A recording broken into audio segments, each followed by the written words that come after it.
আজি ৰেচিপিবিধ লৈ আহিছোঁ একেবাৰে সাধাৰণভাৱে হাতৰ পাক বা লাচতে বনাবৰ পৰা ৰেচিপি আৰু আমাৰ দৰে এলেহুৱাসকলৰ ৰেচিপি বুলি ক'ব লাগিব কাৰণ খুব সাধাৰণভাৱে আৰু কম সময়ত বনাইছোঁ অতি সহজভাৱে আৰু খুব কম বস্তু দি পেলাই আহক আমি ইয়াত বেছি দেৰি নকৰোঁ চিধাই আমি ভিডিঅ'টো মাজলৈ যাওঁ আৰু কিনো বনালোঁ তাকে চাওঁ আজি মই বনাইছোঁ সুজি লাড়ু আৰু সুজি বৰফি আৰু ইয়াত বেছি উপকৰণ দিয়া নাই এয়া মই ঘি দেখাইছোঁ আপোনালোকে ঘি ল'ব পাৰে যিকোনো ঘি দিব পাৰে মই কিন্তু 2 টেবুল চামুচৰ জোখত তাত ৰিফাইন দি দিছোঁ যিহেতু মই নিজেও শকত হৈছোঁ সেয়েহে ৰিফাইনকে ব্যৱহাৰ কৰিছোঁ আপোনালোকে ঘি দিব আৰু সৰু ল'ৰা ছোৱালীৰ বাবে ঘি দিয়াটো খুবেই প্ৰয়োজন মোৰ ল'ৰা ছোৱালীকেইটা থাকোঁতে কিন্তু মই ঘি দিছিলোঁ আৰু ৰোষ্টেড সুজি মই আধা কাপ তাত দি দিছোঁ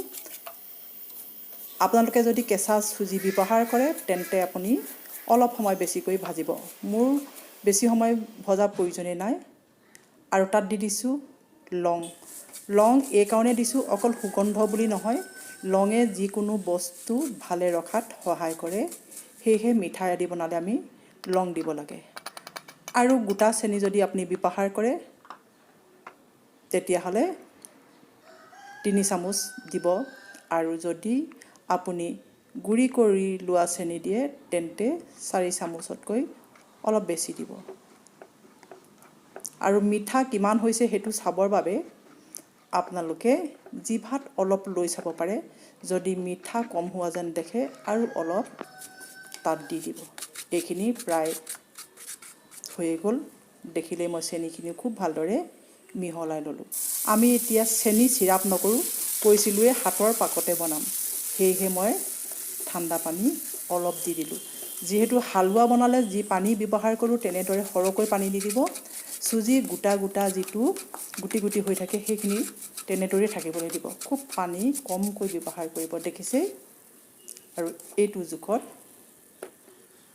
আৰু বেছি সুগন্ধ আনিবৰ বাবে অলপ মনোৰমা ঘি মই দি দিছোঁ গোন্ধটো কাৰণ খুব ধুনীয়া আহে মনোৰমা ঘি দিলে আৰু দেখিছে অলপ শুকাই যোৱা যেন হৈছে ঠাণ্ডা হোৱাৰ কাৰণে আৰু অলপ পানী তাত মই দি দিলোঁ প্ৰায় চামুচখনেৰে এচামুচ নিদিলেও হ'ব জোখটো আপোনালোকে ধৰিবই পাৰিব পিছত যেতিয়া বনাব আৰু পাউডাৰ গাখীৰ মই 1 চামুচ দি দিলোঁ আৰু দেখিছে চুজিখিনি গুটি হৈ আছে হালুৱা হোৱা নাই নহয়নে আৰু এইখিনি জোখত আমি ৰাখিব লাগে আপুনি এইটো জোখত ৰাখি যদি ইচ্ছা কৰে তেন্তে আপুনি বনাব পাৰে সুজি লাড়ু নতুবা বৰফি আজি মই আধা কৰি দুইবিধেই দেখুৱাম আপুনি ইচ্ছা কৰিলে সুজি লাড়ুও বনাব পাৰে সুজি বৰফিও বনাব পাৰে দেখিছে কিমান সহজভাৱে কৰিব পাৰি আমাক কোনো বাটাৰ পেপাৰ নালাগে একো বস্তুই নালাগে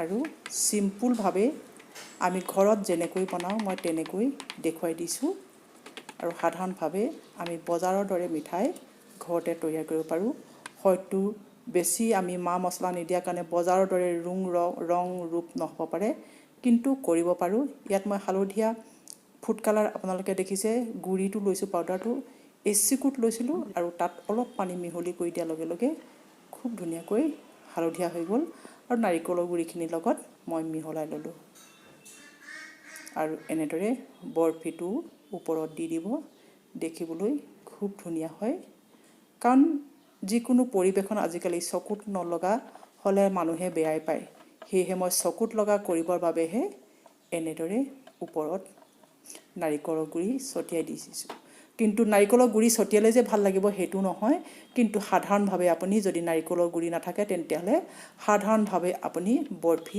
আকাৰ দিব খাবলৈ কিন্তু অতি সুস্বাদু হয় আপোনাৰ যিকোনো ঘৰুৱা অনুষ্ঠানত বা পূজা পাৰ্বণ এনেকুৱা বিশেষ অনুষ্ঠানত খুব সাধাৰণভাৱে বনাই থ'বচোন চাহ একাপৰ লগত তুলি দিলে খাবলৈ খুবেই ভাল পাব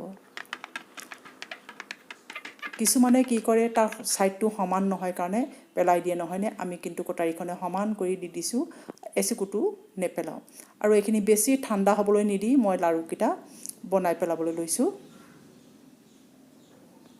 লাড়ু আকাৰ দিলেও খুব ধুনীয়া হয়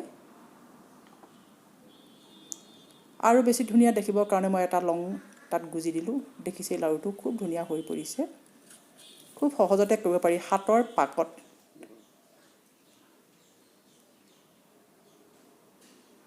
আপুনি যদি ভাত বনাই থাকে, ভাত বনাই থকা সময়খিনিতো আপুনি মাজতে এইটো কাম কৰিব পাৰে। একেবাৰে কম সময় লাগে। লাড়ুকেইটা এনেদৰে বনাই ল'ব।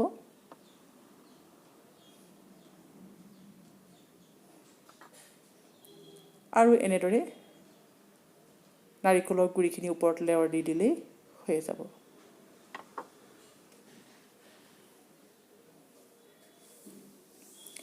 লং গুজাটো সম্পূৰ্ণ নিজৰ ওপৰত কথা। লংটো গুজি নিদিব পাৰে। এইকেইটা মই আগতে বনোৱা মাত্ৰ 3টাহে আছিল। মই এতিয়া আপোনালোকক দেখুৱাই দিছোঁ কিমান টান হৈ গৈছে, থনথনীয়া হৈছে নহয়নে? এইটো ৰেচিপি মই বেলেগ এদিন আপোনালোকক দিম। গৰম দিনত এনেদৰে আচলতে বনাই থ'লে বেয়া নহয়। আৰু যদি গৰম দিনত বনায় তেন্তে লংটো দিবই লাগে আৰু মজবুত হ'ব। এইটো কিন্তু মই অলপ ঢিলাকৈ বনাইছোঁ, যিহেতু আমি সকাম বা যিকোনো অনুষ্ঠানত বনাবলৈ হ'লে বুঢ়া ভকত আহে আৰু তেওঁলোকে এনেকুৱা টান লাড়ু খাব নোৱাৰে। সেয়েহে টান লাড়ুটো ঘৰত চাহ খাবৰ বাবে আপুনি বনাই থ'ব পাৰে গৰম দিনত। সেইটো ৰেচিপি মই সোনকালে দিম। আৰু এনেদৰে আপুনি সৰু সৰুকৈও কাটিব পাৰে। নিজৰ ইচ্ছাত আপুনি সেইটো কাটিব পাৰে। আৰু দেখিছে কিমান ফচফচীয়া হৈ গৈছে। দেখোঁতে ধৰিব পাৰিছে লং থকাৰ কাৰণে সেইটুকা ভাঙি গ'ল। মই ডাঙৰ ডাঙৰকৈ কাটি দেখুৱাই দিছোঁ। পৰিৱেশন কিন্তু সম্পূৰ্ণ নিজৰ ওপৰত কথা। আপোনালোকে লাড়ু বা বৰফি ৰেচিপি কেনে পালে মোক জনাবলৈ নাপাহৰিব। আৰু টান লাড়ু ৰেচিপিটো লৈ এদিন মই আপোনালোকৰ মাজলৈ আহিম, কেনেকৈনো বনাইছিলোঁ। যিহেতু এতিয়া গৰম দিন লাহে লাহে গৈছে, গৰম দিনত সেই ৰেচিপিটো দিলেও খুব ভাল হ'ব নহয়নে? আপোনালোকে ভিডিঅ'টো কেনে পালে জনাবলৈ কিন্তু নাপাহৰিব। ধন্যবাদ। পুনৰ এনে ভিডিঅ' লৈ আপোনালোকৰ মাজলৈ মই আহি থাকিম।